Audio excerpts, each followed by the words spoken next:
très longtemps. co- Alors,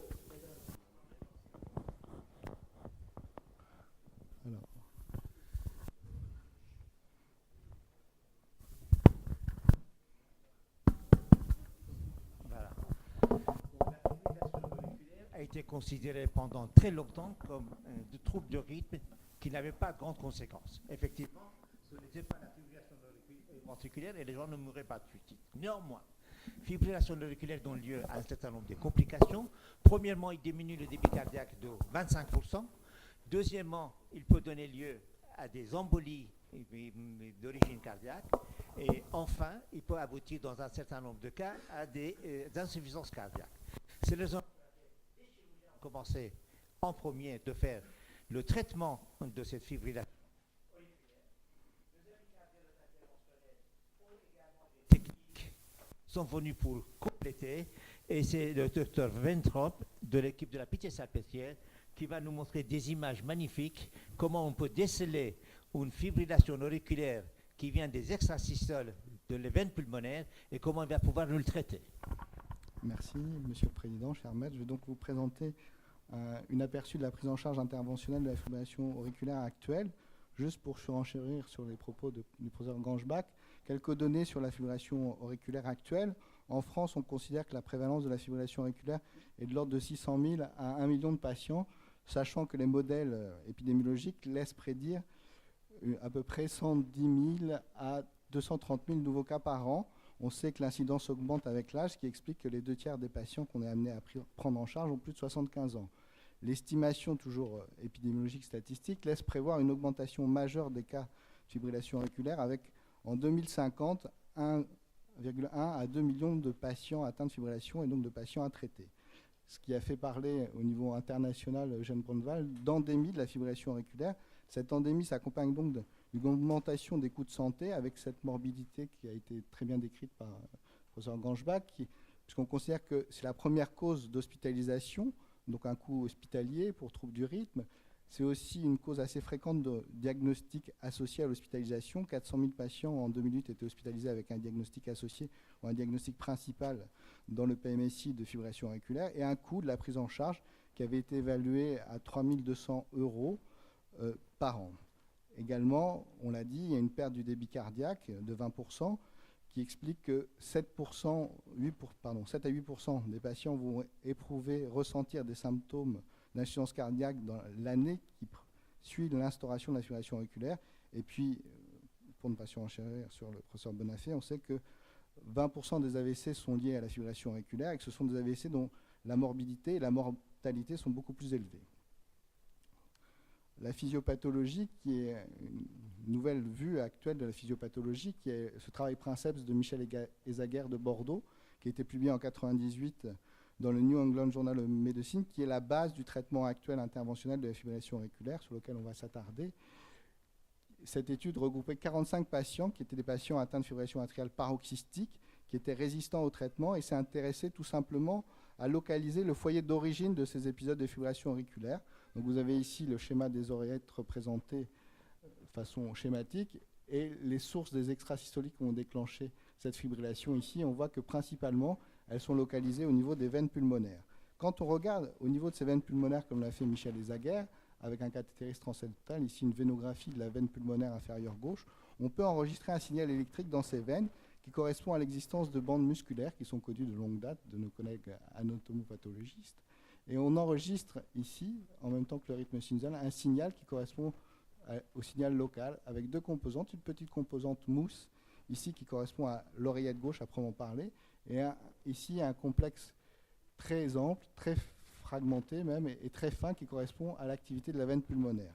Si on regarde ce qui se passe au moment où va apparaître la fibrillation auriculaire, ici la salve qui est engendrée, on reconnaît ce complexe en rythme sinusal associé à l'oreillette gauche, la veine pulmonaire, et ici l'activité de la veine pulmonaire qui précède l'oreillette gauche et qui va initier la séquence.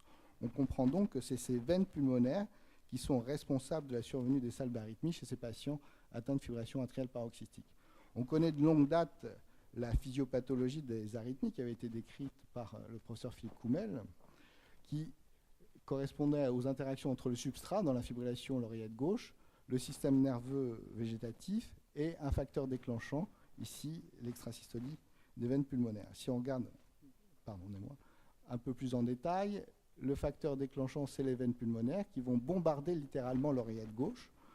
Et cette oreillette gauche va répondre en engendrant des circuits de réentrée qui va engendrer elle-même l'arythmie et va pérenniser l'arythmie en modifiant les rapports électrophysiologiques locaux. Si on regarde un peu plus en avant, au fur et à mesure de l'installation de cette arythmie, on décrit plusieurs formes, les formes paroxystiques où l'arythmie s'arrête d'elle-même, persistante où malheureusement il faut la déloger, soit un traitement médicamenteux, soit un choc électrique, et permanente, c'est ces formes qui ont évolué pour lesquelles malheureusement on n'a plus de solution. Si on regarde en termes de substrat, de genèse du trouble du rythme, on se rend compte qu'au niveau des formes paroxystiques, le principal moteur de l'arythmie, ce sont les veines pulmonaires, et l'arythmie s'installa, on va avoir un substrat plus important qui est le remaniement de cette oreillette gauche, et ce substrat-là qui est plus difficile à traiter. Donc si on en vient aux indications du traitement interventionnel, de l'ablation par cathéter, ce sont les recommandations des sociétés européennes de rythmologie, l'ERA, et nord-américaine, la HRS, qui sont ici représentées. Donc vous avez deux cas de figure chez les patients qui ont une fibrillation atriale symptomatique, il faut insister que ce sont sur l'aspect symptomatique des patients pour l'ablation. Les patients symptomatiques réfractaires à au moins un traitement antiarythmique, les classes 1, généralement la flécaïne, ou les classes 3, que ce soit la cordarone, l'amiodarone, ou le sotalex. Chez ces patients qui sont atteints de formes paroxystiques, on recommande l'ablation en classe 1. Les formes persistantes, l'ablation est considérée comme raisonnable avec un classe 2A et un niveau d'évidence un peu moindre. Et puis sur les formes persistantes, permanentes, on est un petit peu plus timoré avec une recommandation classe 2B à un niveau de preuve moins important. Maintenant, et c'est la grande nouveauté de ces indications, c'est les patients qui sont symptomatiques avant tout traitement antiarythmique. On est autorisé à proposer dans les formes paroxystiques directement, avant de proposer un traitement médicamenteux, l'ablation. Les formes persistantes et permanentes ont une indication de classe 2B avec un niveau de preuve là encore beaucoup moindre. Donc qu'est-ce qu'on va traiter chez ces patients? Il y a deux cas de figure qui vont se présenter. La patiente qui a une forme paroxystique, vous avez ici l'oreillette droite, l'oreillette gauche. On va s'intéresser donc aux veines pulmonaires essentiellement, parfois quelques substrats externes qui sont la veine cave supérieure, parfois le sinus coronaire. Par contre, chez les formes persistantes, on a donc ce remaniement de l'oreillette gauche qui va être responsable de réentrée. Et en plus des veines qui vont être le vecteur de l'extrasystolie, il faudra traiter aussi le substrat et donc le corps de l'oreillette gauche. Alors comment fait-on? Je vous ai représenté ici les différentes étapes d'abord de l'oreillette gauche. Vous avez ici le cathétérisme transeptal qui est la base de l'abord de l'oreillette gauche, donc qui a été décrit par Eugène Braunwald. Ici, vous avez le schéma des oreillettes droites. On passe donc par la veine cave inférieure, on passe une gaine qui va venir s'appliquer contre le septum interauriculaire au niveau de la fosse ovale. Et là, vous avez cette animation. On voit la gaine ici même qui va s'appliquer sur la fosse ovale avec le produit de contraste qui est injecté et qui met sous tension cette fosse ovale. Une fois que le cathéter est passé, on va pouvoir voir qu'on injecte dans l'oreillette gauche le produit de contraste. On peut s'aider pour ce faire de l'écho endocavitaire. Donc vous voyez ici la gaine qui va s'appliquer sur la fosse ovale, qui pousse la fosse ovale, ici l'oreillette gauche, qui va nous aider à monitorer le passage. Une autre technique également qui a été mise en œuvre assez récemment, qui est l'aiguille de radiofréquence, c'est-à-dire en cas de procédure rédux, de septum lâche, de septum fibreux, on a parfois du mal à passer dans le septum et on va appliquer toujours avec la même technique de repérage, cette fois-ci une aiguille, non pas une aiguille traditionnelle, mais une aiguille qui va permettre d'appliquer un courant de radiofréquence pour passer tranquillement dans l'oreillette gauche. Une fois qu'on est passé dans l'oreillette gauche, on va repérer les structures anatomiques. Ici, vous avez un scanner qui va nous permettre de guider le cathéter et à l'aide de ce scanner, on va pouvoir s'orienter dans les différentes structures et reconstituer à nouveau, on va voir des cartes après, la morphologie en 3D de l'oreillette. Alors comment traiter les oreillettes? Donc on l'a vu, l'oreillette ici est malade, elle est le siège de fibrose, d'extrasystolie, plusieurs théories sur la genèse de l'arythmie. Cette théorie qui avait été initialement mise en avant par Gordon Moore dans les années 60, qui avait donné la base du traitement interventionnel de la fibrillation auriculaire, qui est le traitement chirurgical, avec les premières ébauches en 1980 par le professeur Williams, puis en 1985 par Gérard Guiraudon, qui avait mis au point l'intervention du corridor qui visait à isoler l'activité électrique entre le nœud sinusal, le nœud AV et le ventricule pour éviter que les oreillettes droite et gauche ne viennent perturber cette activité normale. Puis, par le professeur Cox, les interventions du MES, le labyrinthe, là où on voit qu'on va fractionner, cloisonner cette oreillette siège de nombreux circuits pour essayer d'éviter que se pérennise ces circuits et de maintenir le rythme sinusal. Ici, vous avez un schéma des interventions chirurgicales du professeur Cox, le premier MES, là, chirurgical, avec des sutures qui vont venir en effet fragmenter, compartimenter cette oreillette. Ce qu'on fait, nous, sur les formes paroxystiques, on va se rattacher aux travaux de Michel Desaguerres. Donc une fois qu'on a fait le cathétérisme transseptal, on va mettre en place dans l'oreillette gauche deux cathéters, un cathéter pour faire l'ablation, c'est-à-dire qu'on va cautériser, on va brûler, un peu comme le bistouri électrique, votre bistouri électrique. Le pourtour des veines pulmonaires, on cède avec un cathéter lasso ici circulaire qui va recueillir l'activité électrique au niveau de ces veines. On voit le potentiel mousse de l'oreillette gauche et le potentiel des veines.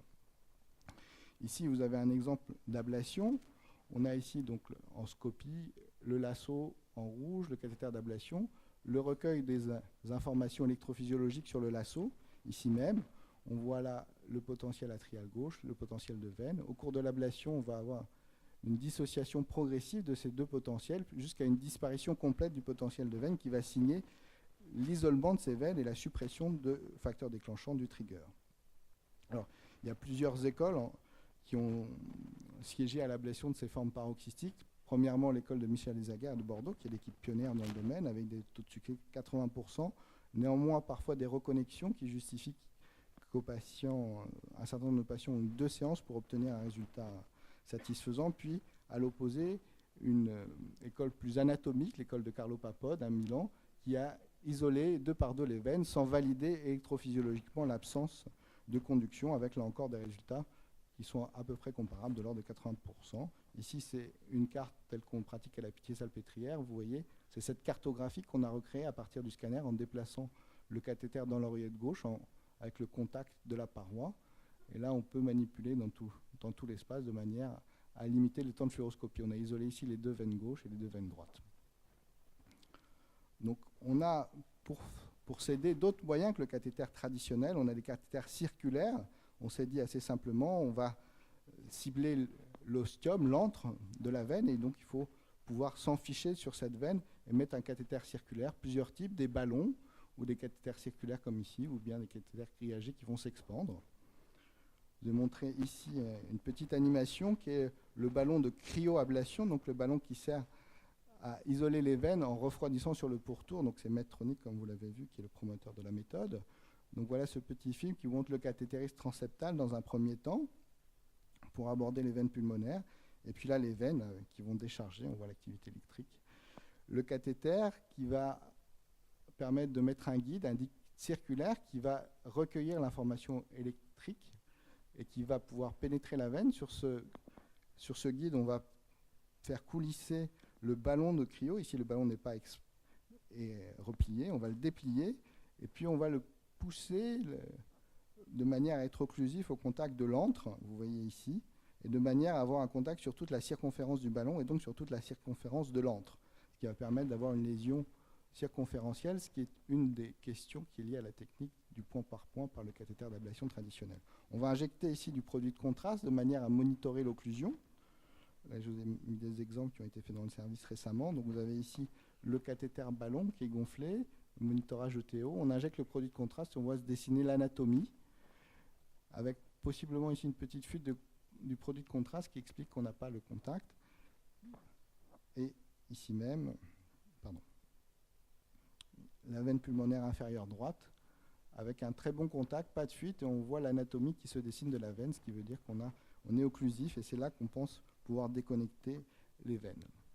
Donc maintenant, sur les formes qui sont un peu plus sévères, un peu plus évoluées, qui sont la FA persistante, où les veines ne sont plus uniquement à traiter, on va s'intéresser à traiter le substrat avec plusieurs façons, plusieurs abords. On peut faire l'isolement des veines associées aux lignes, ou bien chercher des zones de réflexion, des micro-réentrées, des zones d'entretien de l'arythmie directement dans le tissu, et aller les cautériser. Vous avez cette approche d'aller léser le substrat qu'on appelle défragmentation, de façon un petit peu barbare, qui consiste à repérer dans le corps de l'oreillette des potentiels très particuliers, qui sont ce type de potentiels, qui sont continus, fragmentés, très pointus, et qu'on va repérer et cibler. Vous avez ici un exemple d'ablation. En ciblant ces potentiels, on va ici voir l'arythmie, monitorée par un cathéter dans le sinus coronaire, et au cours du tir sur la paroi antéro-septale de cette oreillette gauche, on va arrêter l'arythmie de façon assez nette. Si on s'intéresse maintenant aux formes persistantes, plus persistantes par contre, mais permanentes, donc des formes beaucoup plus ancrées, ici c'est l'approche de l'équipe de Bordeaux, donc toujours Michel Desaguerre, Pierre Jaïs et Mélèze Océnie, qui propose une approche étape par étape. La première étape étant d'isoler les veines avec 5% de retour en rythme sinusal sur leur série de 120 patients, défragmenter l'oreillette gauche, 25% de retour en rythme sinusal, les autres structures anatomiques, l'oreillette droite, éventuellement le sinus coronaire, la veine cave supérieure, la veine cave inférieure, avec 53% de retour en rythme sinusal, puis d'associer à ces lésions des lignes. Et là, on a 87% de retour en rythme sinusal dans l'expérience de Bordeaux, qui est là encore l'équipe pionnière. Les résultats, donc ça c'est un registre multicentrique qui a été colligé par Riccardo Capato en Italie, sur 521 centres, 24 pays, 4 continents, sur les données et les résultats de l'ablation. Donc on a les différentes formes, paroxystiques, persistantes ou permanentes, sans antiarythmique sur les formes paroxystiques, c'est des données qui sont à 6 mois. On a 74% de maintien du rythme sinusal. Éventuellement, avec l'aide du traitement antiarythmique, on a 85%, sachant que la procédure peut aider à resensibiliser en quelque sorte l'oreillette au traitement antiarythmique. Sur les formes persistantes, les résultats sont un peu moins bons, avec 64% sans antiarythmique, 74% avec antiarythmique, et puis sur les formes permanentes, 63% versus 71% avec traitement antiarythmique. Alors, excusez-moi, ces diapos étaient enlevés normalement. Donc les complications, c'est les complications qu'on a vues avec la thrombectomie. C'est les complications du cathétérisme interventionnel, notamment des anticoagulants à forte dose qu'on met pendant la procédure, puisque je vous le rappelle, on va travailler dans l'oreille gauche et qu'il y a un fort risque de caillot. Donc les principales complications sont la tamponnade, qui est liée soit à une suffusion, soit à une blessure lors de la ponction transseptale, avec à peu près 1%. Puis les complications du point de ponction, que ce soit les faux anévrismes, les fistules, qui sont aussi de l'ordre de 1% dans les études, et puis des accidents vasculaires cérébraux, là aussi, de l'ordre de 1% si on considère les accidents ischémiques transitoires et constitués. Alors comment faire mieux pour nos patients, comment améliorer, et quel est un peu le futur des techniques? Donc c'est d'abord la sélection des patients, puisqu'on se rend compte, comme vous avez vu, sur les formes persistantes, c'est-à-dire les formes où le substrat est remodelé, on a de moins bons résultats. Et c'est l'approche de Nassir Marouche aux États-Unis, dans l'Utah, qui a classifié la fibrose analysée par l'IRM avec une classification dite de UTA, en fonction de l'extension de la fibrose. UTA 1, moins de 5%, UTA 2, 5 à 20%, UTA 3, 20 à 35%, et supérieur à 35%, UTA 4. Et on voit ici, dans sa série de patients, qu'en effet, l'importance de la fibrose est corrélée aux moins bons résultats. Ici, vous avez une courbe de survie, intervalle libre de récidive de l'AFA. On voit en bleu l'atteinte modérée de l'oreillette avec un très bon résultat, et puis UTA 4 avec plus de 35% de fibrose, de très mauvais résultats. C'est aussi essayer d'obtenir ce qu'on a beaucoup de mal à obtenir, nous, c'est la transmuralité. Là, vous avez une étude assez originale qui a été publiée très récemment dans le JACC, qui s'est intéressée chez 19 patients qui avaient eu une procédure interventionnelle percutanée d'ablation de l'AFA et qui étaient sujets à des récidives et qui ont donc eu un acte chirurgical, une intervention de Mays, à faire des biopsies au niveau des veines pulmonaires. Donc vous voyez ici, au niveau d'une veine qui a reconnecté, on voit ici sur les signaux électriques la conduction dans la veine et la fibrillation, la pièce anatomopathologique, on voit la fibrose et puis du myocarde survivant, donc on n'a pas atteint la transmuralité. Par contre, sur cette veine qui est complètement muette, on le voit bien, on a une fibrose transmurale. C'est un peu ça qu'on cherche à cibler, et on a actuellement de nouveaux moyens, de nouveaux cathéters. Donc je vous présente un cathéter parmi plusieurs, qui est un cathéter qui permet de monitorer le contact. En monitorant le contact, on arrive à monitorer la température, l'échauffement du tissu et aussi l'importance de la liaison. Donc vous avez ici un exemple, on voit que le cathéter est équipé d'un petit ressort et avec un système de triangulation assez complexe. C'est une firme israélienne qui s'inspire de la technologie des missiles antimissiles qui a mis ça au point. On arrive à localiser les distorsions de ce ressort dans l'espace et la force appliquée à l'extrémité du ressort. Donc vous avez ici une procédure qu'on a fait récemment à la Pitié-Salpêtrière. Donc vous avez ici l'oreillette avec les lésions ici effectuées au niveau des veines pulmonaires gauches. On attaque la veine supérieure droite. Ici, vous avez le cathéter lasso dans la veine supérieure droite et on voit une activité très rapide dans cette veine. Le cathéter, vous le voyez, on a la chance avec ce système de pouvoir voir le contact exact, l'orientation du cathéter, la force, on a 11 grammes ici, et donc on va faire le pourtour de l'oreillette. Au fur et à mesure de l'avancement, on voit que l'activité électrique au sein de la veine diminue. Donc on est en train de la dissocier, toujours avec un bon contact du cathéter. Et puis, en bouclant la boucle, la veine, ici on voit qu'il n'y a plus d'activité dans l'oreillette. Là encore, grâce à ce contact, on arrive à monitorer plus exactement et au mieux l'énergie qu'on va délivrer. Maintenant, ce qu'on peut proposer, on peut proposer d'autres techniques d'énergie. Alors actuellement, il y a le laser qui est mis en évidence avec des études chez l'homme. Ici, une petite série de 18 patients. Et c'est là encore un cathéter ballon qu'on va mettre en place dans les veines pulmonaires, qui est équipé d'une fibre optique et d'un laser. Et on va pouvoir voir dans l'oreillette ce qui se passe exactement. Ici, vous avez le pourtour de l'oreillette au niveau de l'antre, le viseur, et on va pouvoir faire successivement des petites lésions pour faire le tour de la veine. Avec cette technique, on a 98% de déconnexion en aigu et 77% de rythme sinusal. La robotique également qui vient un peu à notre secours avec différents types de robots. Là, je vous ai montré le robot Hansen qui va permettre à l'opérateur d'être à distance, un peu comme les chirurgies à distance, abrité loin des rayons, et qui va permettre, grâce à une petite manette ici, de diriger une gaine déflectable orientale, le mouvement d'avant, de recul, et l'orientation du cathéter grâce au système de cartographie associé. Puis un autre système, le stéréotaxis, qui lui aussi est un système de robotique. Cette fois-ci, on va placer le patient dans une salle de radiologie interventionnelle avec un champ magnétique, et dans ce champ magnétique, on va pouvoir déplacer le cathéter à distance avec un joystick pour faire les lésions. Enfin, on peut envisager une approche chirurgicale avec un renouveau de la chirurgie mini-invasive pour l'arythmie en tout cas, et notamment avec ce type de système qui est le système EpiCor qui utilise les ultrasons de manière à encercler, vous voyez, en péropératoire, sans nécessité de CEC, les veines pulmonaires. En conclusion, on peut dire qu'on a un traitement efficace de l'arythmie qui vient concurrencer le traitement anti-arythmique, puisque vous avez vu que dans les recommandations, il est dans les formes paroxystiques mis en balance avec le traitement médical. Il y a des alternatives donc à ce traitement médicamenteux.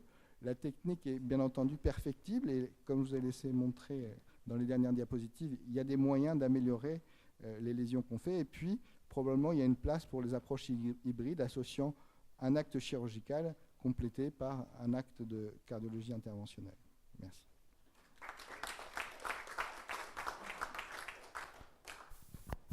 Pour cet exposé brillant et complet. Donc, pour simplifier, parce que nous sommes dans un milieu chirurgical, je vais donc simplifier, les troubles de rythme de cœur se divisent en deux catégories. Soit le cœur bat lentement, ça s'appelle les bradycardies, et à titre extrême, on leur stimule, on met un pacemaker. Soit le cœur va trop vite, une tachycardie. Alors, soit ça vient de l'oreillette droite, flotteur. Soit ça vient de l'oreillette gauche, ça s'appelle une fibrillation auriculaire, soit ça vient des ventricules, ça s'appelle une tachycardie ventriculaire. Donc, vous voyez, c'est très, très simple. Alors, quand il s'agit des fibrillations auriculaires, c'est les troubles de rythme les plus fréquents. Alors, il y a deux catégories. Premièrement, des troubles de rythme auriculaire fibrillation associés à une pathologie qui nécessite une intervention chirurgicale. Alors, dans ce cas-là, on ne se pose pas de questions. On ne fait absolument pas tout ce qu'on vient de vous dire. On opère ces gens-là pour la lésion correspondante. Et au cours de l'intervention, on vous fait dernière photo diapositive que vous l'aviez. Voilà. On fait ça systématiquement. Donc aujourd'hui, un malade qui rentre en salle d'opération en fibrillation auriculaire, il a systématiquement ce traitement-là avant de sortir. Et puis il reste les autres, qui sont l'immense majorité, qui n'ont qu'une fibrillation auriculaire isolée.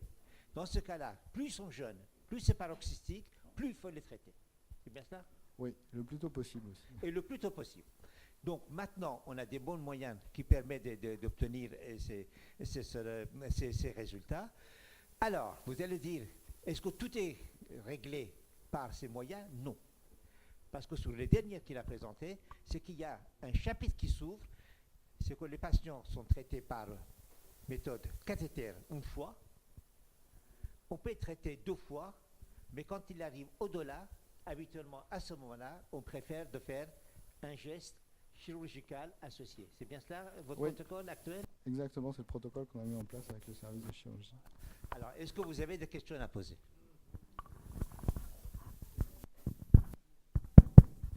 Non, des questions, non, mais je voudrais quand même féliciter chaudement nos collègues cardiologues. Ils font un travail merveilleux. On le savait déjà, mais on en a encore une preuve. Et puis, je crois qu'il faut donner une très bonne note aussi à l'élève Ganschbach. Oui, moi je. Le flotteur peut venir de la gauche aussi. Oui.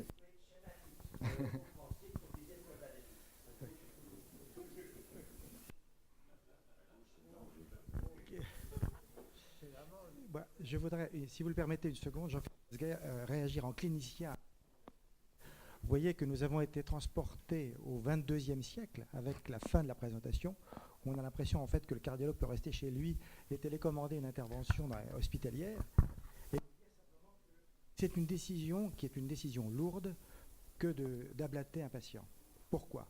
Certes, qu'ils ne prennent plus de médicaments sans des environ.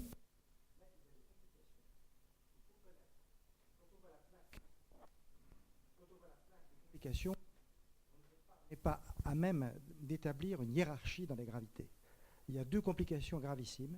C'est la sténose pulmonaire, la sténose de la veine pulmonaire, qui peut, de façon décalée, plusieurs mois ou années après, du fait des hémoptysies déclencher le décès du patient, on en a vu.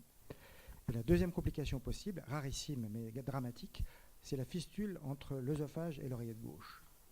Et on se retrouve dans cette situation-là que nous avons vécue récemment à la Pitié, dans une situation inédite parce qu'on ne peut pas reposer sur une expérience clinique dans l'attitude de la stratégie thérapeutique. On est obligé d'inventer et de se fier à la logique. C'est tellement rare que face à une fistule entre l'oreillette et l'œsophage, on est amené à réfléchir et au coup par coup, établir la stratégie thérapeutique avec une mortalité qui atteint à peu près 90%.